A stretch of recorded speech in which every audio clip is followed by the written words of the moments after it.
and we look forward to achieving even greater heights in the coming years.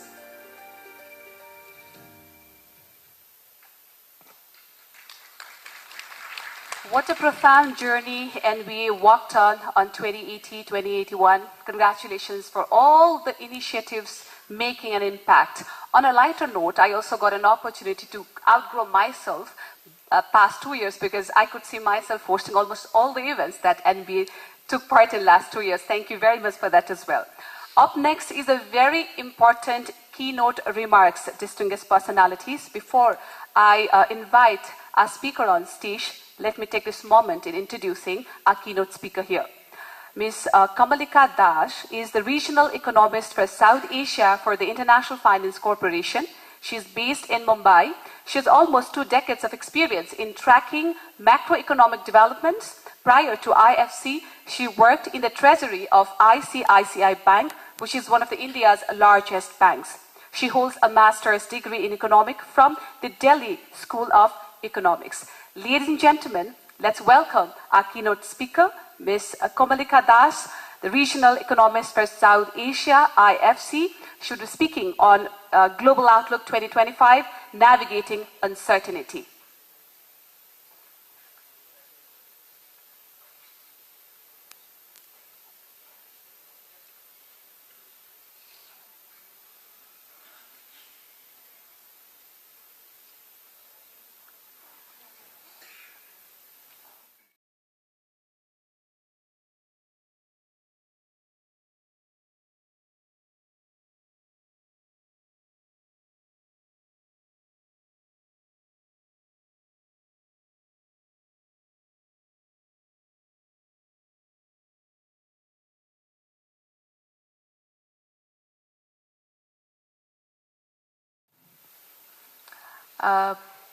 I'm truly humbled, and this is a privilege for me to present here. This is, I don't mean for this forum for where I expound my views. I wouldn't presume to do that in such an august gathering. It's just meant to spark a few thoughts and maybe an exchange of views, especially as we end this year.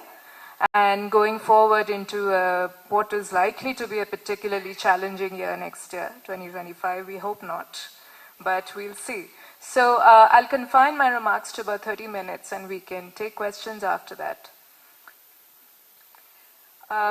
So these are IMF forecasts. So global growth forecasts, as you can see, over the next 2 years or so, including this year, expected to be fairly flat, around 3.2%-ish. Advanced and EMDs are the same, emerging markets. That's rather strange. What the headline numbers don't show is that it's masking a considerable amount of regional disparities. So a lot of emerging markets globally have had to contend with a lot of issues in the last couple of years. We had a post-pandemic recovery. That cycle is almost done in most countries. And you have a variety of problems that a lot of countries have had to grapple with, including us in South Asia. We've seen some of them deal with external sector problems, extreme balance of payments crisis. All our balance sheets are stretched, etc.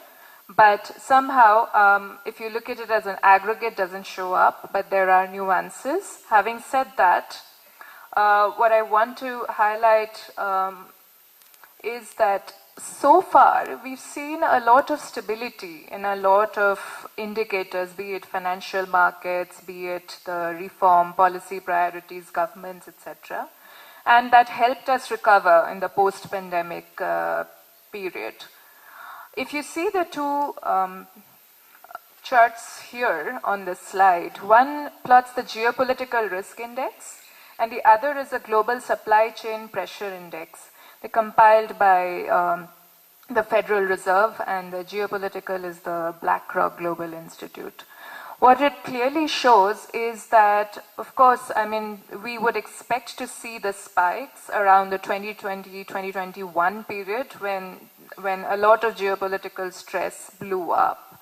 And we indeed see that in the risk index and also in the global supply chain pressure. So global supply chain pressure would indicate problems in global trade, on global commodity flows, on freight movements, on commodity prices, all that aggregated together. That had actually calmed down fairly significantly over the last 2 years or so. 2022, 2023, 23-24 saw a lot of normalization of these trends, and we thought we were out of the woods, but clearly not. As both charts indicate, these two series are showing signs of a pickup now. And some of it is expected, given that we have new administrations due to come in the United States next year in January, and they have warned about very steep tariffs for a variety of countries. Now, the thing is, as soon as you impose tariffs on global trade, it will disrupt movements, it will lead to inflation. There's a lot of uncertainty about what happens to the existing supply chains, etc. And these indicators are basically just showing the forecasts for that going forward. On financial markets, we've actually enjoyed a fairly stable and a very robust picture over the last 3 years or so. So we've seen two cycles. We've seen a rate cut cycle, which of course was necessary to support growth during pandemic. Then we've seen a rate hike cycle in a lot of countries after the pandemic, when growth picked up and inflation also picked up. And now we're at a turning point again globally. A lot of central banks have started accommodation.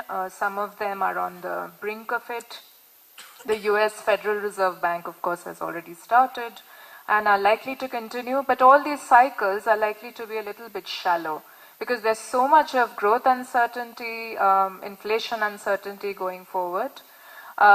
We also have to keep in mind that we see the pandemic as the reference right now.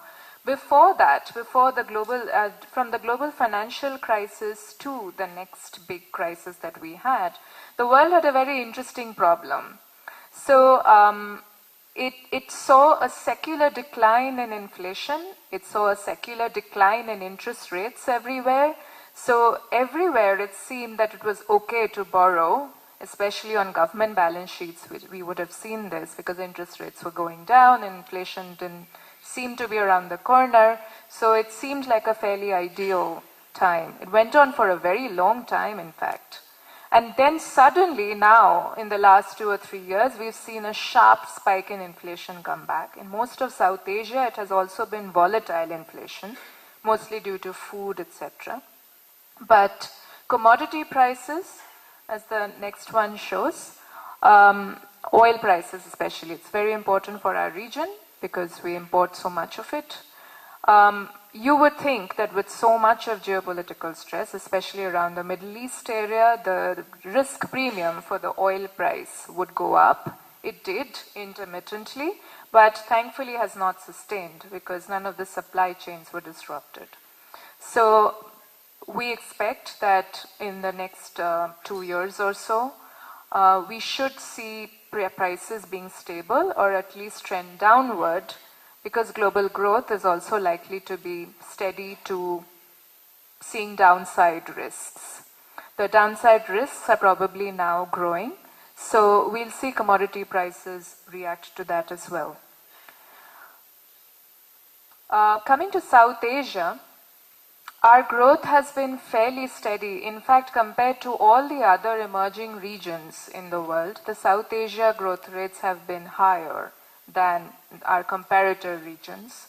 And of course, India is a very big contributor to that, but even if we exclude India, the other South Asian regions have also done well and continue to recover well from the pandemic. Of course, we have our macro problems, but the recovery has been fairly robust compared to our other comparator regions.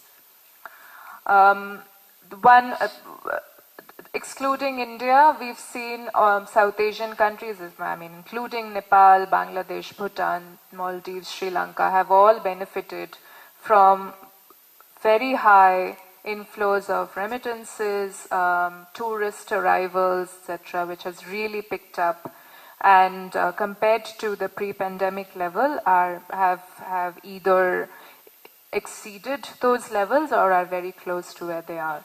That's a very major support to private consumption in the region, and will continue to mask any intermittent changes or volatility in income.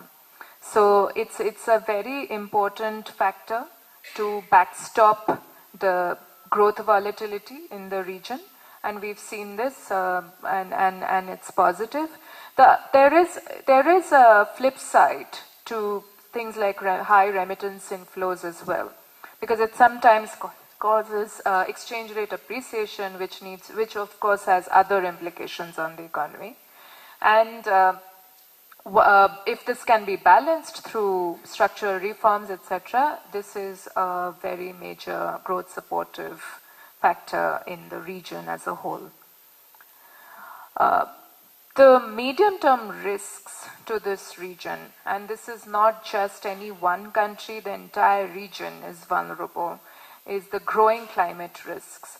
So the first chart, the red and blue, basically show you on below the axis is our fiscal deficits, which are all pretty large. So if you compare it to our comparator regions, the South Asia fiscal deficits are fairly elevated. Public debt to GDP is also fairly elevated. And as far as vulnerability to climate events goes, that's also one of the highest compared to all other emerging regions. And the next one shows you the number of occurrences that have happened over the last 2 years, various types of climate events. And like you can see, SAR is the second most vulnerable after East Asia. And we've all been witness to the kind of damage abrupt climate change can cause. So going forward, we heard in the opening speech a lot about climate finance and sustainable finance, and how we can undertake more green investments to make the country more resilient, and to undertake adaptation measures so that the populations are increasingly insulated. It's a very difficult thing to do, given that financing is not very easy to come by. But the effort has to go on, especially as this has become a near and present danger at the moment. On other issues or macro parameters which could be worrying going forward are the South Asia region also has a very high ownership of government debt on banking sector balance sheets, as well as our public and private debt, as I already mentioned, happens to be fairly high. So these parameters usually are not very difficult to manage in stable growth cycles. If there are adverse shocks to global growth and refinancing becomes difficult, or interest rates abruptly rise, etc., then these could have adverse consequences. And the other flip side to this is, of course, government balance sheets are then stretched, and they have limited ability to support growth. So the buffers that we had to absorb shocks, a lot of it was spent in pandemic recovery and helping the economies come out of it.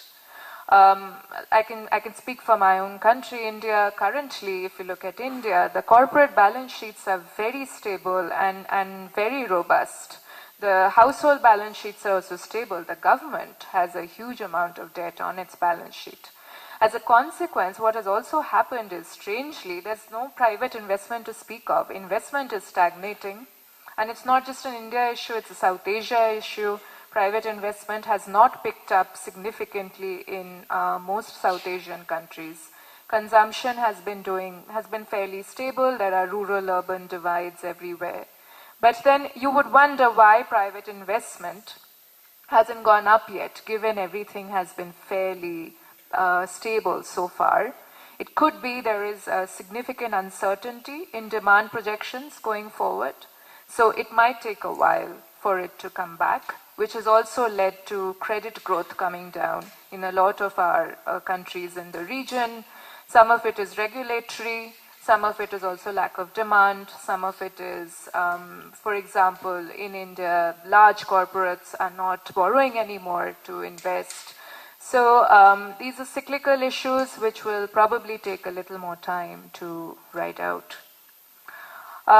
The World Bank also did some analysis on the growing trends of geo-fragmentation, which are becoming too common in the world, not desirable, but it's something we have to contend with.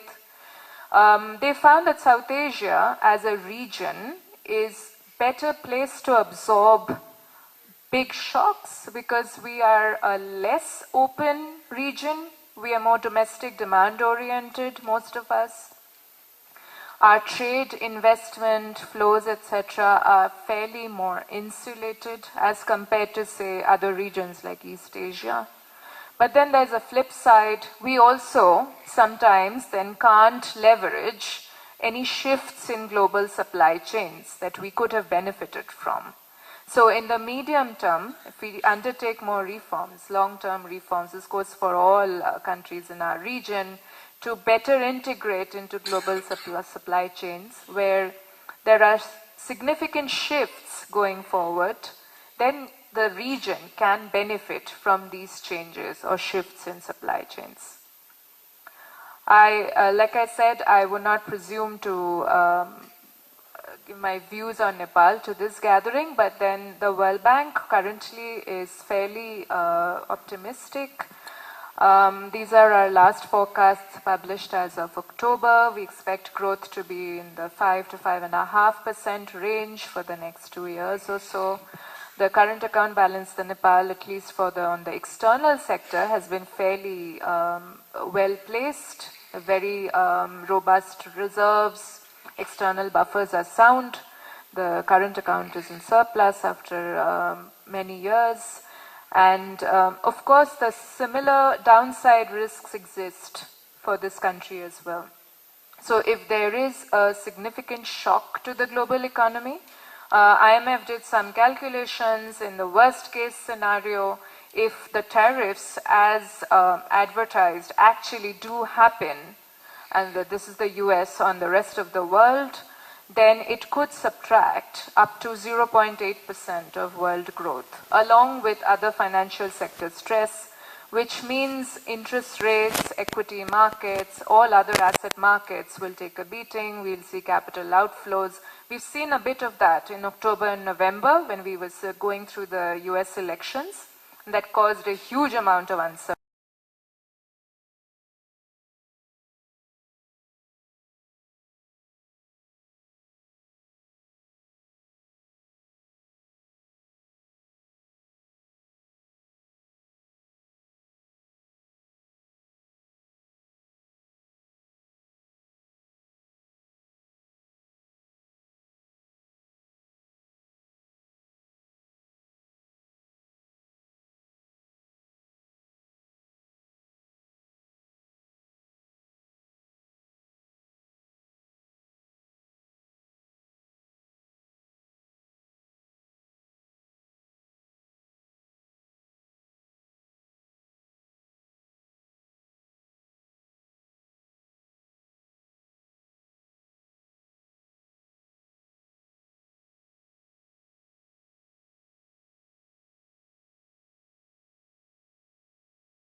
Thank you very much, and thank you very much for your patience.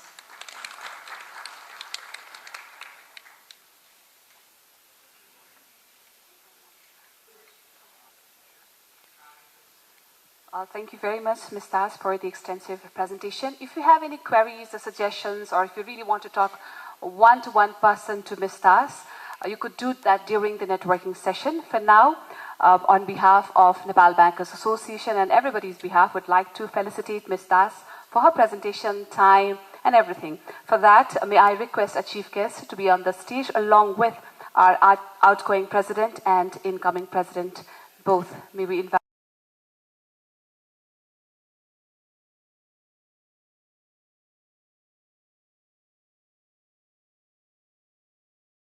South Asia IFC to accept the token of appreciation from Nepal Bankers Association by our respected governors, along with our outgoing NBA president and our incoming NBA president.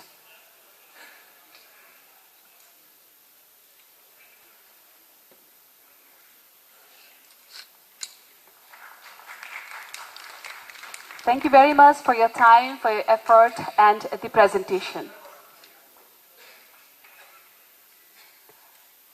Thank you, ma'am. Meanwhile, I request the three of you to be on the stage for a while because अब हामी सम्मानको कार्यक्रमतर्फ लाग्दैछौँ। यहाँ तीनैजनालाई एकैछिन स्टेजमा बसिदिनु भनेर मैले अनुरोध गरेँ। हामीले दुईवटा क्याटेगोरीमा आज सम्मान कार्यक्रम आयोजना गरेका छौँ। पहिलो क्याटेगोरीको सम्मानमा दुई व्यक्तित्वहरू हुनुहुन्छ जसले गत वर्षबाट ब्याङ्किङ सेक्टर र इन्डस्ट्रीबाट बिदा मागिसक्नु भएको छ भने दोस्रो क्याटेगोरीमा चाहिँ हामी बैंकिङ जगतमा विशिष्ट योगदान पुर्याउनु हुने एक व्यक्तित्वलाई सम्मान गर्ने प्रयासमा छौं। सबैभन्दा पहिला हामी गत वर्षबाट बैंकिङ इन्डस्ट्रीलाई बिदा गर्नुभएका दुई विशिष्ट व्यक्तित्वको सम्मानतर्फ लागौं। म यो सम्मान पत्रमा लेखिएका कुराहरू पढ्न चाहन्छु र सँगसँगै उहाँलाई बोलाउन पनि चाहन्छु।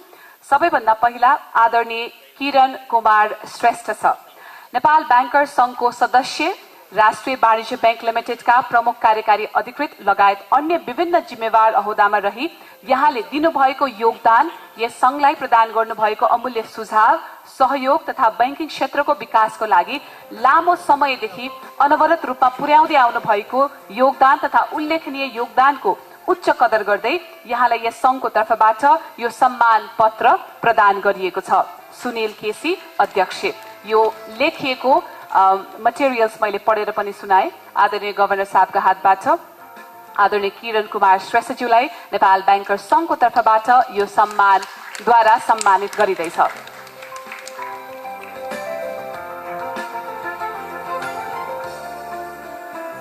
हार्दिक धन्यवाद। अब हामी अर्को सम्मानित व्यक्तित्वलाई म निम्त्याउन चाहन्छु। उहाँ हुनुहुन्छ आदरणीय रत्नराज बज्राचार्यज्यू। नेपाल ब्याङ्कर्स संघको सदस्य, ग्लोबल आइएमई बैंक लिमिटेडका प्रमुख कार्यकारी अधिकृत लगायत अन्य विभिन्न जिम्मेवार ओहदामा रही यहाँले दिनुभएको योगदान, यस संघलाई प्रदान गर्नुभएको अमूल्य सुझाव, सहयोग तथा बैंकिङ क्षेत्रको विकासको लागि लामो समयदेखि अनवरत रूपमा पुर्याउँदै आउनु भएको महत्त्वपूर्ण तथा उल्लेखनीय योगदानको उच्च कदर गर्दै यहाँलाई यस संघको तर्फबाट यो सम्मान पत्र प्रदान गरिएको छ।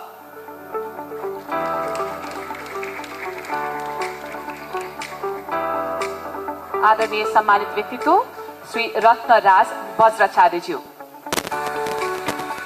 दुवैजना आदरणीय व्यक्तित्वलाई मैले हार्दिक बधाई ज्ञापन गरेँ र यहाँहरू तीनैजनालाई एकैछिनको लागि बसिदिन हुनका लागि आग्रह गरेँ। हामी सेकेन्ड क्याटेगोरीको अवार्ड एकैछिनमा दिन्छौँ। एकैछिन चाहिँ हामीले भर्खरै मात्र यो सम्मान पत्र प्राप्त गर्नुभएका अति आदरणीय व्यक्तित्वको छोटो छोटो कुराकानी सुन्नेछौँ।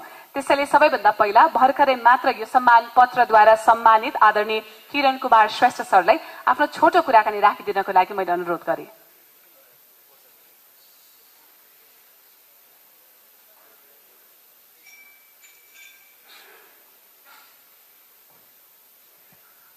धन्यवाद सुगारिका जी।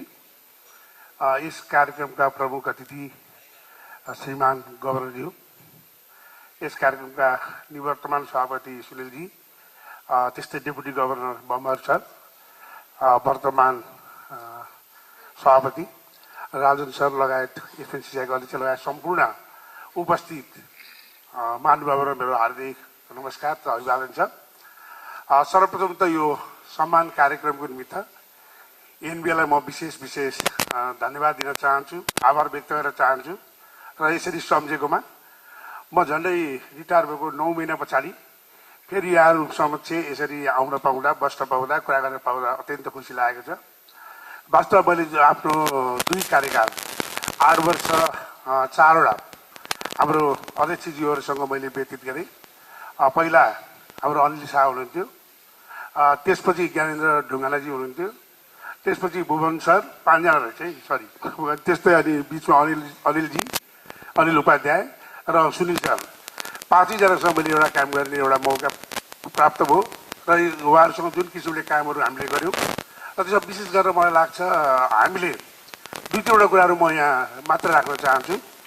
अहिले पनि धेरै खालका अप्ठ्यारा कुराहरू जुन खालका बैंकमा जुन एक्सेस लिक्विडिटीका कुराहरूदेखि लिएर हामीसँग लोनेबल फन्ड भएर पनि हामीले जुन खाले गर्न नपाइरहेको विभिन्न खालका परिस्थितिहरू अप्ठ्यारा छन् भन्ने कुरा साथीहरूले बारम्बार भनिरहनु भएको छ र रियालिटी पनि त्यो हो। त्यसको निमित्त अब हामी बैंकहरू मात्रै होइन राष्ट्र नै सम्पूर्ण चिजहरूमै के छ भने यसको चाहिँ समन्वय अथवा त्यो खालको चाहिँ नीतिगत रूपमा कुराहरू नभइकन बैंक एक्लैले गर्न सक्ने कुराहरू त हुँदैन र यसमा अप्ठ्याराहरू छन्।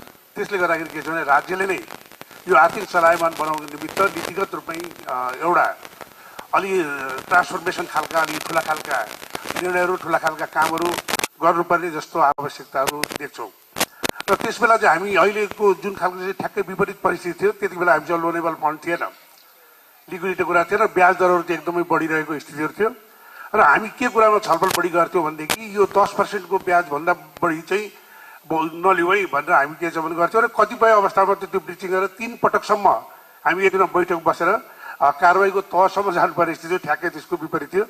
अर्थात् यस्तो खालको साइकलहरू के छ भन्दाखेरि हुँदो रहेछ भन्ने खालको कुरोहरू छ र त्यसलाई एनबिएले मलाई लाग्छ राम्रो ढङ्गले म्यानेज गरेको अवस्थाहरू हो र जहिले पनि नेपाल राष्ट्र बैंक र नेपाल सरकारले अगाडि सारेका नीति कार्यक्रम र जुन विभिन्न कार्यक्रमहरू हुन्छन् त्यस विषयमा के छ त भने एनबिएले सदैव आफ्नो तर्फबाट चाहिँ एउटा प्रयत्न गरेर सबैलाई एउटा समन्वय गरेर एउटा जुन खालको बैंकिङ क्षेत्रको जुन खालको प्रुडेन्शियल नर्म्स र जुन खालको त्यो एउटा चाहिँ विश्वसनीयता छ र सबैभन्दा रेगुलेटेड बडी भन्ने जुन चिनिन्छ त्यसको जुन आधारभूत मान्यताहरूलाई एनबिएले सदैव कायम गर्न सफल रहेको स्थितिहरू छ।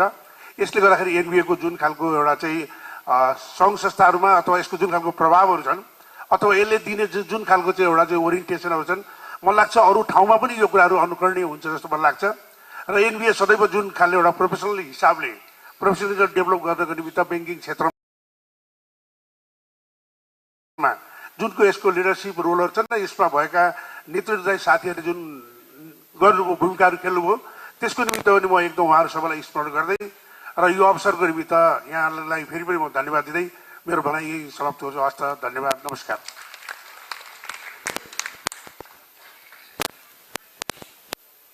सम्मानित व्यक्तित्व आदरणीय किरण कुमार श्रेष्ठ सरलाई हार्दिक धन्यवाद। अब हामी दोस्रो सम्मानित व्यक्तित्व आदरणीय रत्नराज बज्राचार्य ज्यूलाई मैले छोटो मन्तव्यको लागि अनुरोध गर्दछु।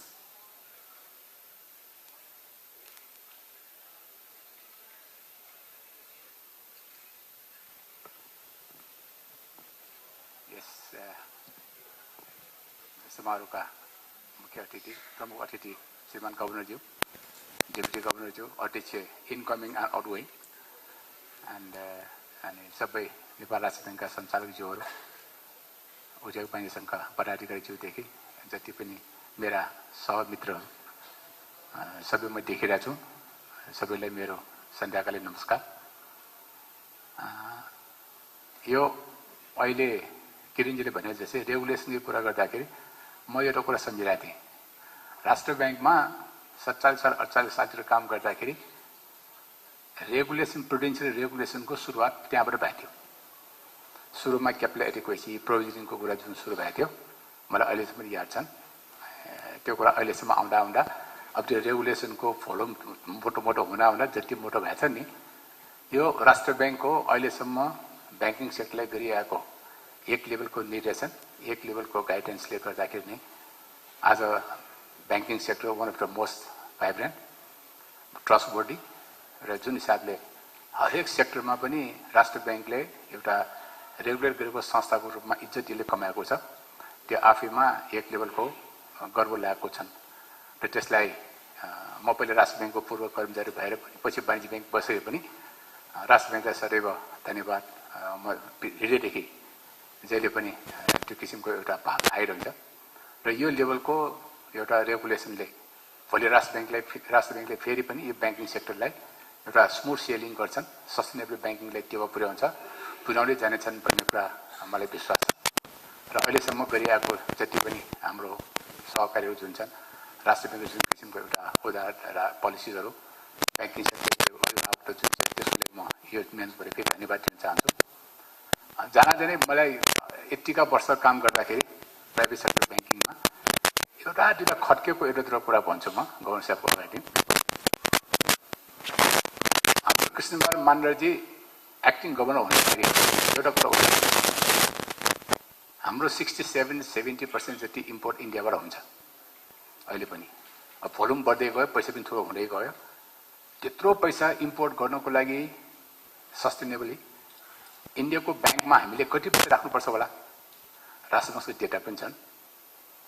त्यो चिजलाई इन्डियामा ओभरनाइट डिपोजिटमा पनि राख्न नसक्ने राष्ट्र ब्याङ्कको त्यो बेलाको पोलिसी अहिले पनि कन्टिन्यू छ।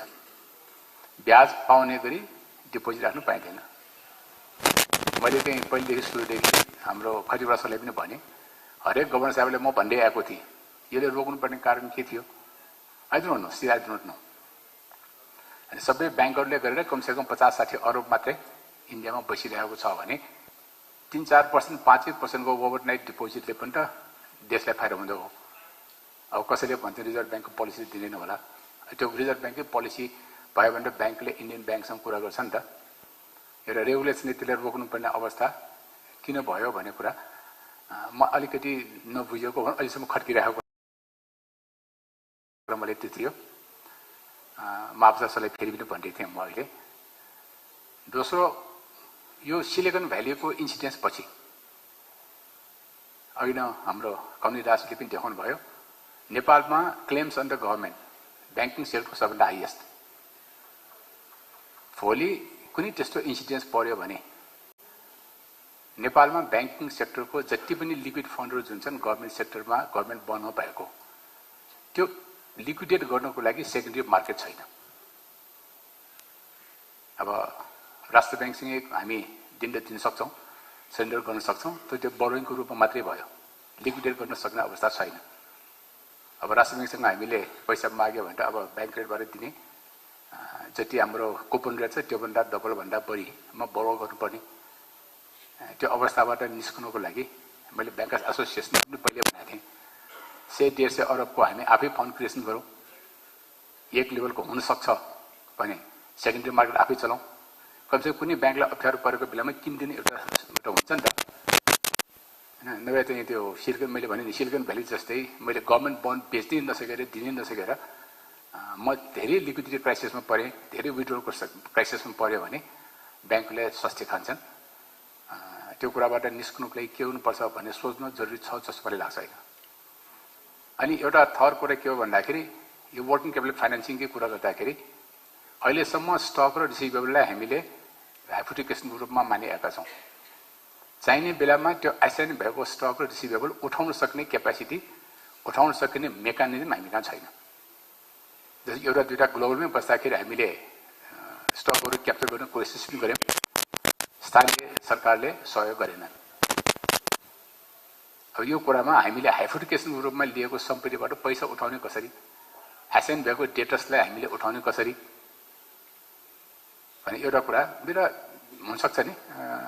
ब्याङ्किङ सेक्टरलाई रिभ्याम्पिङ गर्नको लागि, एक लेभलको रिस्ट्रक्चरिङ गर्नको लागि यो लेभलको जे चिजमा हामीले लोन दिइरहेछौँ त्यसमा राइट कसरी इस्ट्याब्लिस गर्ने भन्ने कुरा मेकानिजम एउटा राम्रो भयो र त्यसले एक्सेप्टेबल रूपमा गयो भने ब्याङ्किङलाई 30% एउटा जुन ट्याक्स दिन्छ नि त्यस बाबत गभर्नमेन्ट सेक्टरबाट के हामीले सहयोगको पनि अपेक्षा गर्न सकिन्छ नि त भनेर मैले चाहिँ राष्ट्र ब्याङ्कलाई, हाम्रो माफसा सरलाई अलिकति इनिसिएसन यसमा सुरुवात भइदियो भने ब्याङ्किङ सेक्टरको लङ टर्म ग्रोथको लागि, लङ टर्म सस्टेनेबिलिटीको लागि राम्रो हुन्छ जस्तो मलाई लाग्छ। अब धेरै कुराहरू छन् त्यसमा चाहिँ भन्नुभन्दा यो यसो फार रिचिङ इम्प्याक्ट हुनसक्छ जस्तो मलाई मेरो फिलिङले, यो ग्यादरिङलाई, अगस्त ग्यादरिङलाई मैले चाहिँ एउटा स्योर मात्रै कुरा गरेको थिएँ।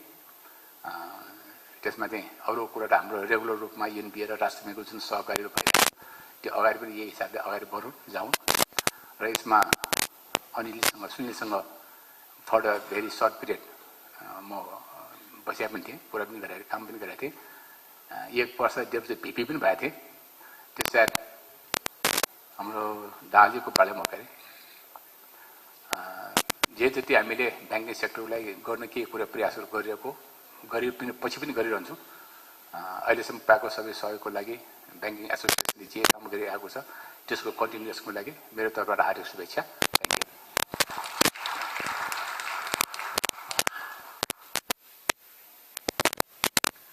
सम्मानित व्यक्तित्व राज बजाचार्य सरलाई हार्दिक धन्यवाद। भर्खरै मात्र हामीले सम्मान गरेका दुवैजना व्यक्तित्वको स्वास्थ्यको पनि हामी हार्दिक कामना गर्न चाहन्छौँ। यहाँहरू दुईजना स्वस्थ भइदिनु भयो भने पनि ब्याङ्किङ इन्डस्ट्री धेरै कुराहरू पाउने छ अझै पनि। अब अर्का एक हस्तीलाई सम्मान गर्ने बेला भएको छ र यो सम्मान गरिदिनको लागि पुनः एकपटक प्रमुखलाई मैले स्टेजमा बोलाएँ। सँगसँगै आउटगोइङ प्रेसिडेन्टज्यू र इन्कमिङ प्रेसिडेन्टज्यूलाई पनि स्टेजमा मैले हार्दिक स्वागत गरेँ। अबको लागि नेपाल ब्याङ्कर्स सङ्घले ब्याङ्किङ जगतमा विशिष्ट योगदान पुर्याउनु भएको एक विशिष्ट व्यक्तित्वलाई सम्मान गर्दैछ। यहाँहरू पनि खुसी हुनुहुन्छ, जसको नाम म अब अनाउन्स गर्दैछु। आदरणीय Rajan Singh Bhandari sir, citizen bank international लिमिटेडको अध्यक्ष, नेपाल ब्याङ्कर्स सङ्घको अध्यक्ष, नेपाल राष्ट्र ब्याङ्कको कार्यकारी निर्देशक लगायत अन्य विभिन्न ओहदामा रही आर्थिक, मौद्रिक, ब्याङ्किङ तथा वित्तीय क्षेत्रको विकास र सुधार कार्यक्रमलाई अगाडि बढाउन र समन्वय गर्नका लागि प्रदान गर्नुभएको अमूल्य सहयोग तथा योगदानको उच्च सम्मान गर्दै यहाँलाई यो सम्मान पत्र प्रदान गरिएको छ। श्री राजन सिंह भण्डारीज्यू, उहाँ सम्मानित व्यक्तित्व हुनुहुन्छ। नेपाल ब्याङ्कर्स सङ्घको सम्मान पत्र उहाँ ग्रहण गर्दै हुनुहुन्छ। जोरदार तालीसहित यो मोमेन्टलाई अझै स्पेशल बनाऊ।